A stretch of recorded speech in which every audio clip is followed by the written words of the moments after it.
What's up, De'Aaron?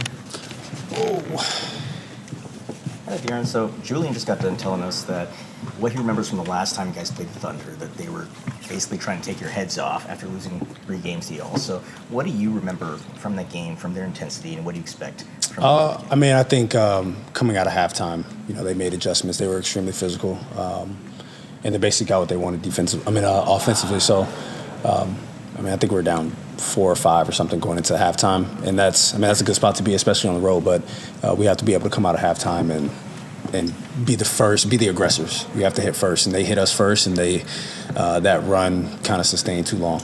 With how competitive it's become between you two, and especially how you guys both have done this year, is this becoming a rivalry? It's up to you.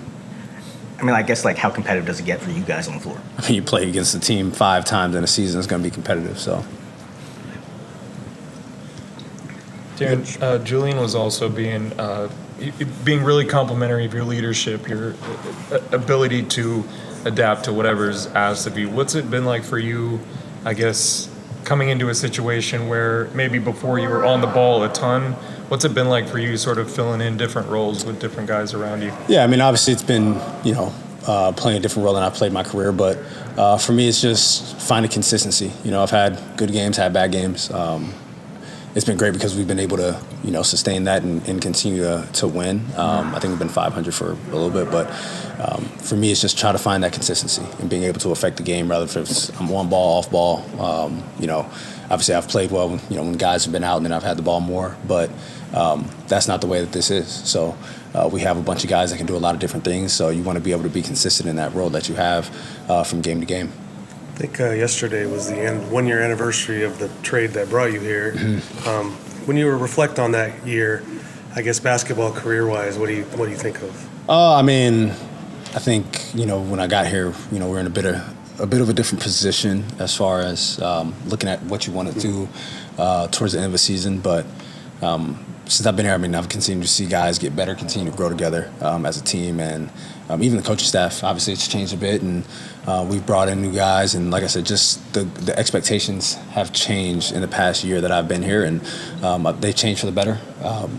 But we still feel like we have a ways to go, and we have aspirations of winning a championship, and that hasn't changed. But some might say we're a little ahead of schedule, but at the end of the day, we have to continue to grow as a team, grow as individuals, coaching staff. Whenever you want to do something big in this league, and you hear people who have won a lot of regular season games who haven't won a championship, and people be like, well, you haven't won anything, and that's where we are right now, I feel like. Have you do you have a memory of that day when they finally went through, you're headed to San Antonio? Is there anything that sticks out in your mind that you remember? No, because it was, I was kind of going through a regular day. Yeah.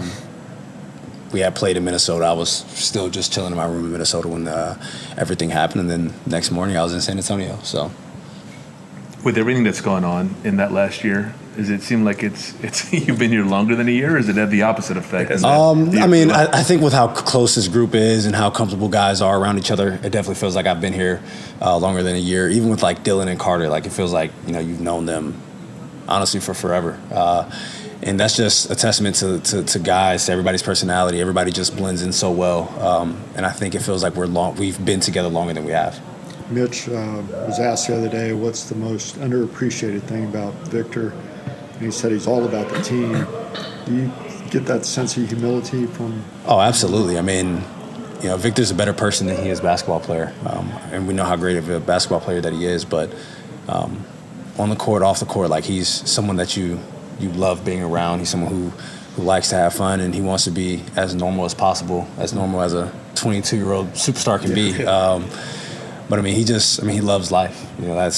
That's just the type of person that he is, and it's always great just being able to come in here, obviously seeing how hard he works. But then when we're off the court, you see you really see the type of person that he is, and that's a testament because, like I said, just being 22 years old and being the star that he is, basically his whole life. A lot of people would be different than the type of person that he is, but he doesn't let the basketball thing, you say, get to his head.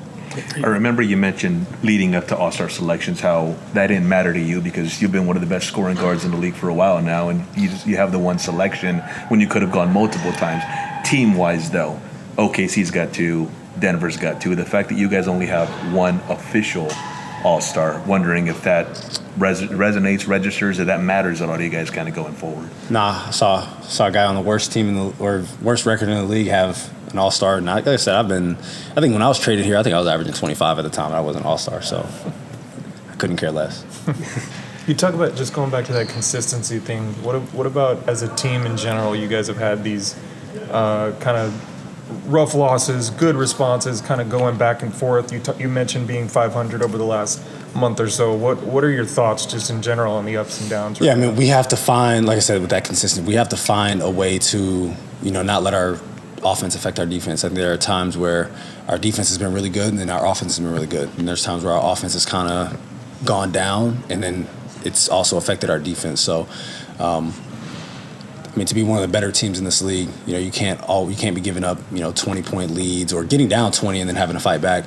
And obviously we know that swings in this league's happen, but the better teams, you have to figure out ways to put teams away. And I think when there have been games where we've been up 20 in, the third quarter or been up 15 in the fourth quarter, and then we found ourselves in a dogfight. So, you have to find out what that means on a game-to-game basis, but we know that we have the talent to get up on basically any team in the league, but we have to have, the wherewithal as a team to be able to put teams away. And that's, like I said, whenever we say, we have a way to go, those are the type of things because we know we have the talent.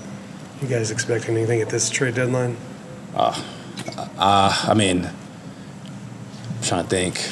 In my 9 years, well, let's go with 8 years, I've seen trades at least 5 or 6 of them. So, I don't know if I would say that's what I'm expecting, but a lot of things happen at the trade deadline. Thanks, Darren. The guys good house guests the other day? Oh, yeah, it was cool. Yeah, it was definitely fun. That's good.